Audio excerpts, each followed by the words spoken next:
and I'm the Associate Director here at the University of Colorado Boulder's Ombuds office. And today we have another Small Bites, Big Impact Lunch and Learn for you. We're here going to be from Walt Morgan, who will be discussing communications across generations in the workplace. So before I introduce Walt, a few housekeeping items, and those who are just coming in, you will be hearing this as you're coming. This is, you are, I should say, we are recording. So you are all muted, and your videos are off just to help reduce distractions, make sure we can focus on the presentation at hand. We do use chat though. So if you haven't already, go ahead and open up your chat. We will use that to curate questions that you have during the presentation. Today's presentation will be about 20 to 25 minutes of speaking, and then we'll open it up to Q&A. So Maggie, our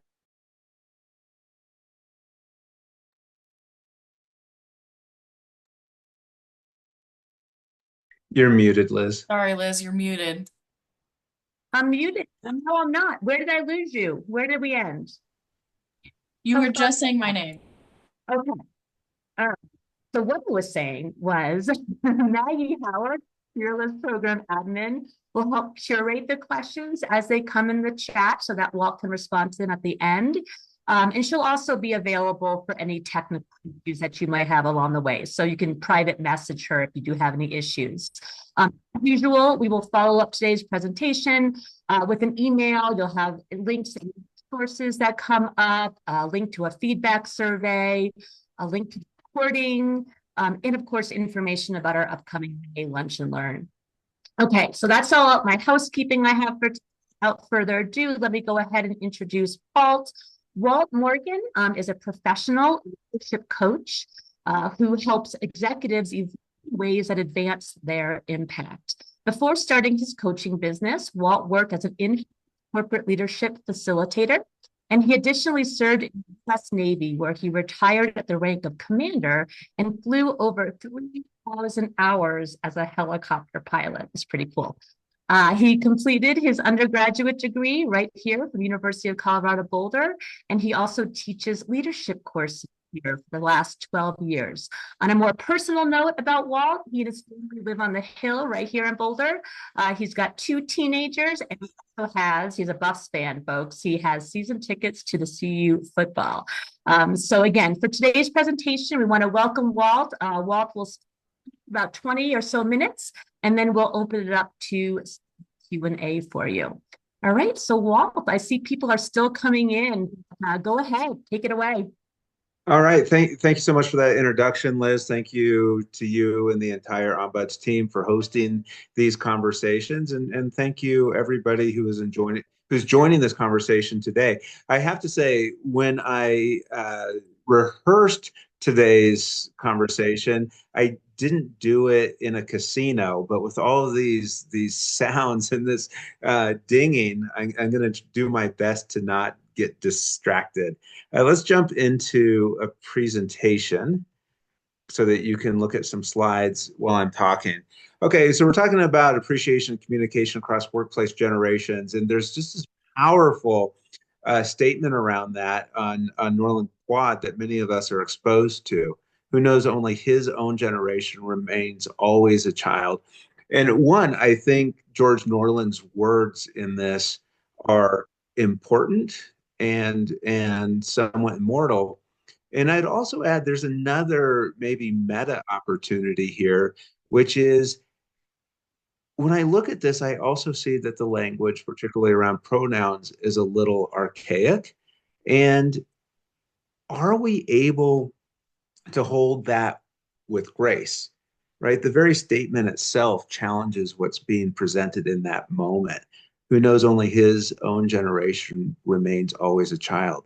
Can we hold that statement with openness and without judgment and honor its wisdom, right? Again, my name is Walt Morgan, and I want to share a little bit about myself and how I was formed.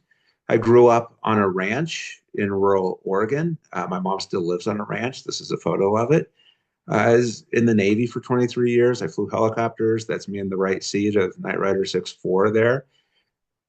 I, in the 80s, loved new wave bands. And if I'm being honest, I still do somewhat love new wave bands. I have a family. This is them. They're really important to me. I grew up during a simpler time, a binary time of good and evil, under which we're under constant threat of nuclear annihilation. That's our dog, Hank. We adopted him over 11 years ago. I've learned a lot from him. Oh, and just when I was coming of age, I also learned that sex could kill me. Um, I love backcountry fly fishing and catching native trout. When I was in fifth grade, I played an inordinate amount of a game called Oregon Trail. But back then, the memory was on these cassettes. And so there's like a cassette player that was attached to the computer. That felt really important to me back in the day. I probably saw the movie Breakfast Club 20 times before I graduated high school. And as Liz mentioned, my wife and I are season ticket holders for multiple sports at CU. So those are some of the things that formed me. So what formed you?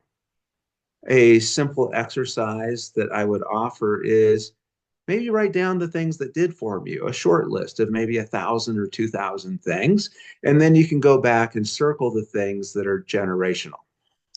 I don't think my point is particularly subtle here. We are complex humans and we're formed by many things.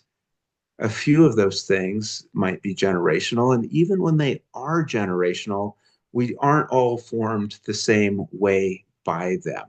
Somebody might have been formed very differently by the Breakfast Club than I was. What I like to say is when you've met one millennial, you've met one millennial. When you've met one Gen Xer, you've met one Gen Xer. When you've met one member of the silent generation, you've only met just one member of the silent generation. Same with Gen Z, same with baby boomers. A few assumptions that I'm bringing into today's conversation, they don't have to be your assumptions. I'm just trying to be upfront about mine. One assumption is that we can all learn from each other. And some of those things that we can learn from each other happen to be generationally specific. Another assumption I'm bringing into today's conversation is solving complex problems is more effective when all generations are invited to be part of the conversation and when they participate in the conversation. Again, these are my assumptions. Now, I do need to confess something. I am not a generation scholar, a social scientist, an expert in generations whatsoever. The work that I do is around how we show up in the workplace to be better in relationship and more focused and more productive. So that is the perspective that I am bringing to this conversation today. So professionally, I am a leadership coach. And the first rule of coaching is that we don't tell people things. That kind of makes my presence in today's Lunch and Learn a little awkward. If I'm not going to tell you things, then what's the point?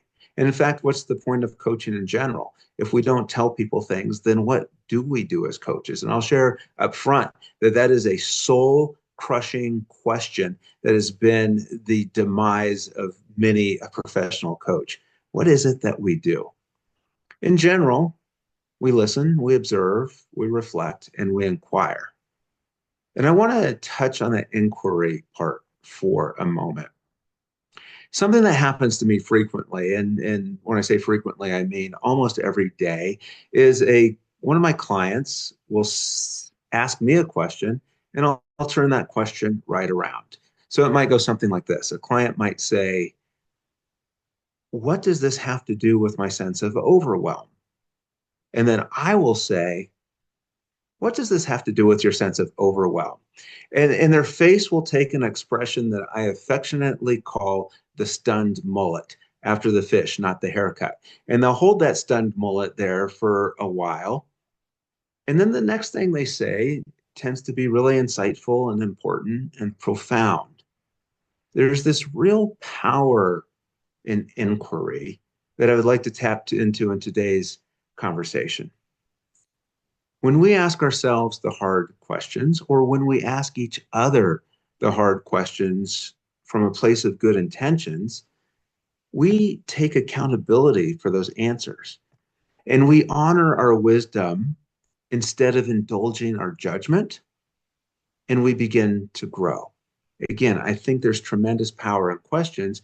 So as we think about generations and working with different generations in the workplace, what I'd like to offer today to you are 5 questions that you can ask yourself. The first question is, what stories am I telling about other generations? Are my generational perceptions about differences in generations, or just about differences in phases of life?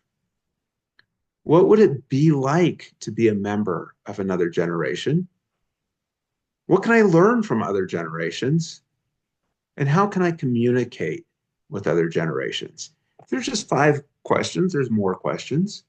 These are 5 questions that I offer, and then we can touch on each of these questions together for a little bit today. So that first question is, what stories am I telling about other generations? I think it's maybe first important to see who's in the workplace currently. And keep in mind, we didn't always name generations. That's just something that happened sometime in the last 100 years. And maybe we didn't have enough to argue about, and we're looking for something new. So we decided to give ourselves some names and explain how we were different from one another. So these are the names of the generations in the workplace. The silent generation, born from 1928 to 1945. The baby boomers were from 1946 to 1964. Generation X was born between 1965 and 1980. The millennials from 1981 to 1996. And Gen Z is the youngest generation currently in the workforce. And they were born from 97 to 2010. So that's who's in the workforce, in the workplace. Let's look at the stories of them maybe. Here's the silent generation. They're known for valuing loyalty and respect and discipline. And I would offer that they are known as the silent generation because they were largely silent during the McCarthy era. They lean towards conservative social norms. They like a structured work environment with fixed schedules, and they tend to be transactional over emotional and separate their private and work life as different things. They prefer to communicate face to face. That's the silent generation. The baby boomers, like the generation before them, have a strong sense of loyalty and duty and work ethic. They don't change jobs all that often. They prefer a structured C2 style in the workplace, very vertical. Don't give them feedback. They tend not to like that. Just give them a project and let them run with it. And they are ambitious and appreciate recognition through award and through promotion.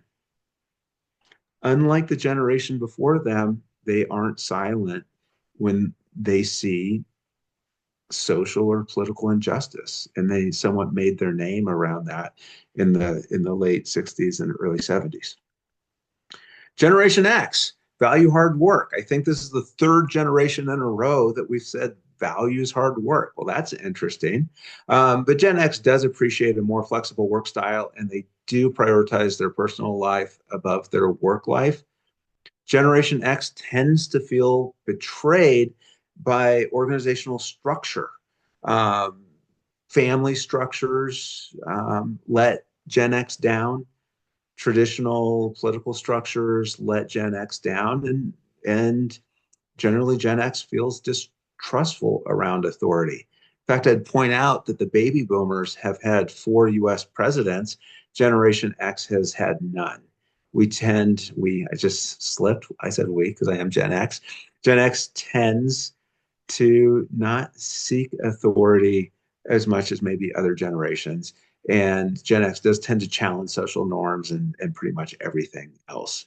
It's a bit of a cynical generation, is how it's typically viewed. Millennials is another hardworking generation. Um, Except in work, they are seeking more meaning, perhaps, than the generations that came before them. Something that I feel is important to understand about millennials is that they were plugged into structure from a very young age in a very different way than the generations before. Sure, generations before went through school, but the millennials were plugged into sports club structure and social group structure and structure and structure and structure. And so, not surprisingly, millennials tend to seek out and thrive within organized structure, seeking promotion and professional development. And they're strong goal setters. So I think that for me, that's one of the more useful ways of understanding millennials is their relationship with structure. And then we get to the Gen Z. That top bullet, entrepreneurial and independent, prefer flexible and remote work arrangements. I think it's important to understand where Gen Z was during COVID. They were generally between fourth grade and age 23. So it's not a surprise to me that they really value that flexibility and remote working arrangements when we think about where they were developmentally during COVID. And also, they are digital natives. Some of the millennials are digital natives, having had that, digital access their entire lives. I wasn't using email until age 27 and wasn't on the internet until age 29. And Gen Z is just really comfortable in ways that I'm not with technology. This next bullet is really interesting to me also. Gen Z doesn't really see hierarchy, which kind of makes sense if the entire world is either a text or a media post away. Hierarchy is just not something that they connect with or see. They don't see vertical structure maybe the way other generations do.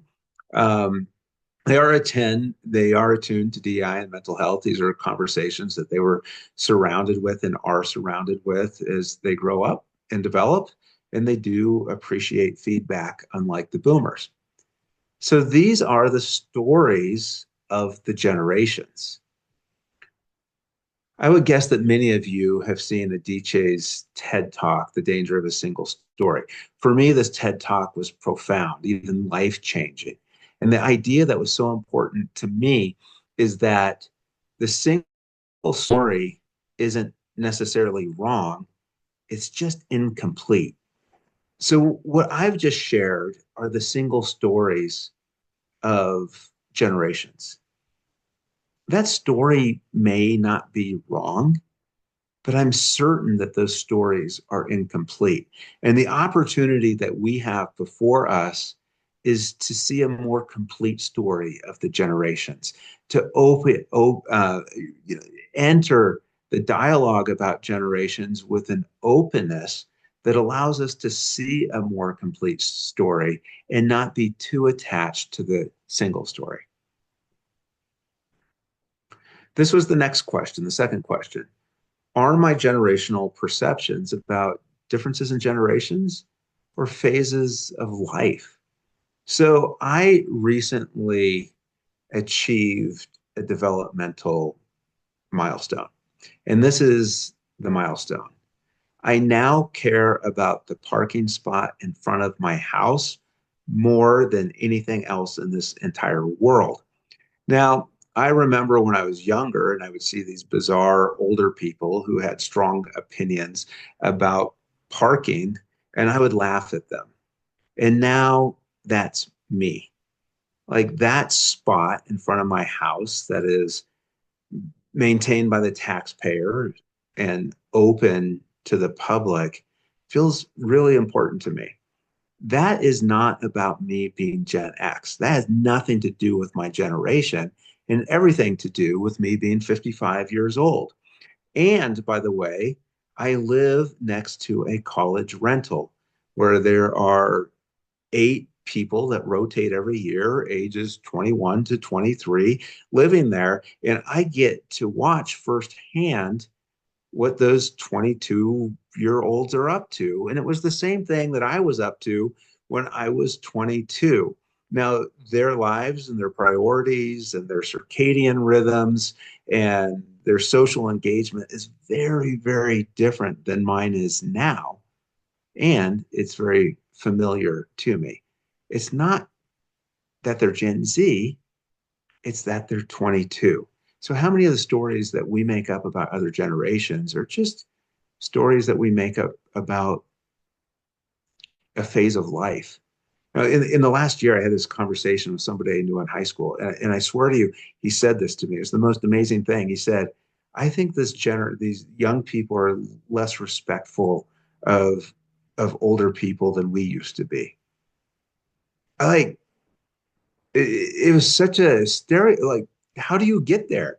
And I pointed out to him that time that I was riding on his hood as we were reenacting some sort of Starsky and Hutch thing. And we were flying through town with me on the hood and his windows rolled down and he was blasting Quiet Riot. I don't think that young people are necessarily less respectful than he and I were at that same age. The next question: what would it be like to be a member of another generation? My mom was 13 years old at the time of the Brown versus Board of Education decision. What would it be like to have your generation ripped apart by a conflict of the magnitude of the Vietnam War? What would it be like to be home alone, unsupervised as a child because the childcare structure hadn't yet caught up with the social structure? What would it be like to be a child witnessing terrorism? What would it be like to be a digital native? Gen Z didn't create these devices, they were given to them. They didn't create the algorithms, they were given to them. What would that be like? And that's just on the surface. So the millennials are the first generation to have a lower standard of living than the generations before them. What would that be like? What would it be like to walk in the shoes of another generation? Next question: what can I learn from other generations? I was talking to a senior executive not too long ago, and she said to me, she said, "You're not going to believe this." And she was very much talking through the lens of generations. She said, "We have this new Gen Z guy in the office, and he's only been here for a couple of months. And he sent me an email directly. And in that email, he explained to me some things that we could be doing a lot better." I said, "Well, did he have good suggestions?" And she said, "That is not the point whatsoever, right? Who does he think he is? He's just got here and he's talking to me directly." So, what I didn't tell you about this person I was having this conversation with is that she was one of my clients. She was an executive, and the thing that she was working on was confidence. Confidence is what she was hoping, how she was hoping to show up differently. And yet, this young person joined her workforce and exhibited confidence. And her first instinct was, we've got to shut that down. So, what is it that we can learn from other generations, not just Gen Z, from all of the generations? What is it that we can learn if we go into those conversations with an openness to learn? What can we learn from our own generation? Okay, and finally, how can I communicate with other generations? And there's a lot in this. So when I was in grad school at CU, I was in the mass media program, and I was really somewhat fascinated with the technological determinists like Harold Innis and his protege, Marshall McLuhan, who told us that the content of the message wasn't nearly as relevant as how we communicate.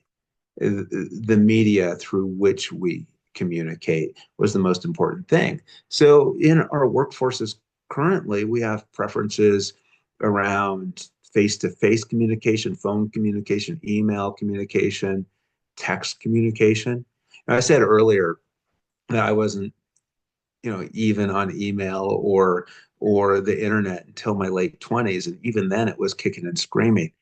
I do not like texting, do not like texting, but I have two teenage children. I have two Gen Z children. And so meeting them there feels kind of important. I wasn't going to say this, I'm going to say this. So when I was preparing this presentation, I made up a joke. I wasn't going to share the joke, but here I go. Here's my bad joke. Uh, who has two thumbs and hates texting? This guy. All right. That's why my children don't respond to my texts. So what does it mean to manage different communication preferences in the workplace? Silent generation likes face to face. Boomers and Gen X uh, like email. Those are our preferences. The younger generations like texting. How do we manage that? When I do this, when I talk about generations as a workshop, the feedback I get from the different generations is often, yeah, we just don't talk to the other generations. We just don't talk. We don't know how to talk to them. We don't talk to them. They're off being boomers. We're off being young, and we don't talk. And to me, that's incredibly sad. And so, what we are able to do in that workshop environment is form up these small groups representing different, with members representing different generations. And the topic that they're offered is how can I communicate with other generations? And it's this beautiful conversations that happen with multiple generations around communication. And the thing that they come back with the most is this. We can ask each other how we can best what our different preferences are. We can share our preferences, we can ask for other preferences, and we can accommodate a little bit.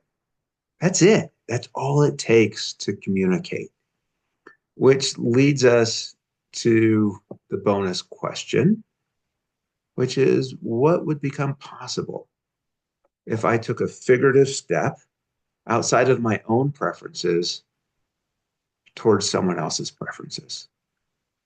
What becomes possible? And that is the end of this presentation. And perhaps you've been chatting some of your inputs and questions that I have maybe a few minutes to engage with before the bottom of the hour. Maggie, did anything show up in chat during that conversation? Yeah, great question, Walt. I haven't seen any questions come up, but some people loved your story about the parking space, and they were all definitely engaging a little bit about parking. And some folks were also giving their input about how they prefer to communicate. Someone said, I'm Gen X and I like texting the best.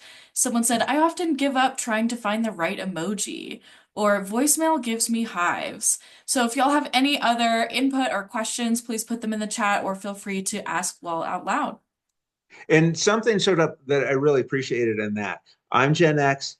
I hate texting, or I don't hate it. I just really don't like it. And I find it draining. And then so another Gen X representative loves texting. So just a reminder, if you've met one Gen X, you've only met one Gen X, right? What's the opportunity to expand the single story and make it more complete? So if there aren't any other questions or additional contributions, I'm just grateful for everyone's time and engagement today. And thank you for joining us for this conversation. We do have a couple questions that have popped up now. Okay. One person said, can you share your slides? There will be a Yes. video recording, and yes, we will get the slides as well, and that will be sent out to everyone who was here today. So thank you for that. Someone said 20 years ago there was a thing called appreciative inquiry. Does that still exist today? Yeah. I don't know if that's rhetorical or not, but I just hosted a 2-day seminar this weekend on appreciative inquiry. So for me, it very much exists. Awesome. I'm scanning here for other questions that have come up. Okay. Millennial here. Text or email is best because then both parties have time to reflect before communicating. Love the millennial perspective. I just learned something. Zillennial here, and I prefer phone calls because it's more convenient now. I also identify as a Zillennial, and I think phone calls, texting, email, any of the above are fine, but I love seeing these perspectives.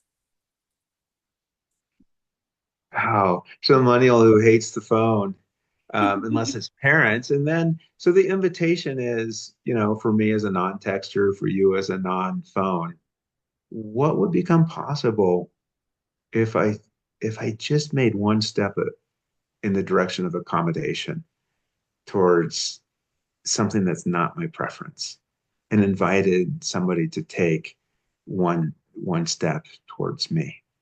What becomes possible as we communicate and invite all of us to the conversation? So again, I see that I've gone 1 minute after the hour. So thank you again. Looks like Maggie is sending out a survey for everyone. And I'll turn it over to you, Liz. Yes, well, thank you. No, that was a very fun presentation. Thank you. And I don't know if you saw, but in the very beginning of the chat, people really loved your introduction. I see people saying that they're going to adopt that style and format. So Oh, good. that was a win too. But no, really helpful information, great questions to think about. Appreciative inquiry. Yes, that is a thing. But anyway, thank you all for being here. And Walt, thank you so much for doing this and joining us today. It was a real treat for me to join you and the Ombuds team and all of the participants today, Liz. So thank you for inviting me. Yeah, of course. And for those hopping off, we will send out a follow-up email. And I think I'll include a link to that YouTube, or not the YouTube, but the TEDx that you referred to. Oh, good. I'll Yeah. send out a link to that as well. It's for me, it's incredibly powerful. And I would guess that many people have seen it, and it's always worth watching again. Okay. Yeah. All right. Well, great. Well, thanks everyone. We'll go ahead and sign off, and we'll see you hopefully in May. Be Bye. well.